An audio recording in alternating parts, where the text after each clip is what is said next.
Die sanger Kurt Darren het homself uit die hospitaal ontslaan nadat hy vroeg in Julie ernstig in 'n motorongeluk beseer is. Beeldverslaggewer Paulie van Wyk vertel van haar gesprek met Darren, sy ongeluk en sy herstelproses. Kurt Darren het dokters gister gevra om asseblief uit die hospitaal ontslaan te word. Hy sê hy is moeg vir die hospitaalbed, hy wil graag by sy huis wees, hy wil graag sy honde sien. En dokters was nie baie lus om hom te laat ontslaan nie, maar hy het beloof om hom stil te hou. Hy en Marnus Bischoff en Nadia van Rensburg was so 2 weke gelede in 'n ongeluk in Pretoria betrokke, waar Bischoff en van Rensburg ernstige gesigbeserings opgedoen het, maar Kurt het die seerste gekry. Hy het 'n fraktuur in sy kop gekry en hy het ook 11 ribbes gebreek. 9 aan die regterkant en 2 aan die linkerkant, waarvan 7 aan die regterkant is op 2 plekke gebreek.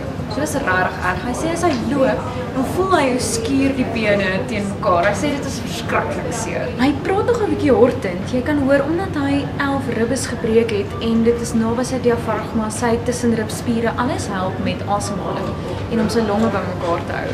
En hy klink maar hortend, hy praat maar stadig, maar hy klink goed. Hy sê hy is van nature 'n baie positiewe mens en hy sê sedert Dunaida aangekom het, gaan dit net elke keer beter. Hy is verskriklik dankbaar vir haar.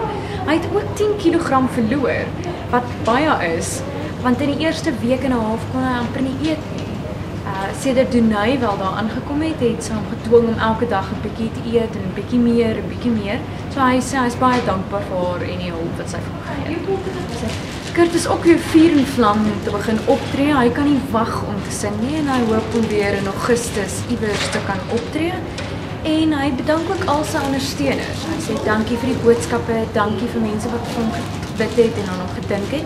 Mense het beeld oorval met sterktewense en hy het ook op Facebook, op Beeld se Facebookblad, talle boodskappe gekry van mense wat sê hy moet liewer vir die dokters luister en in die hospitaal bly.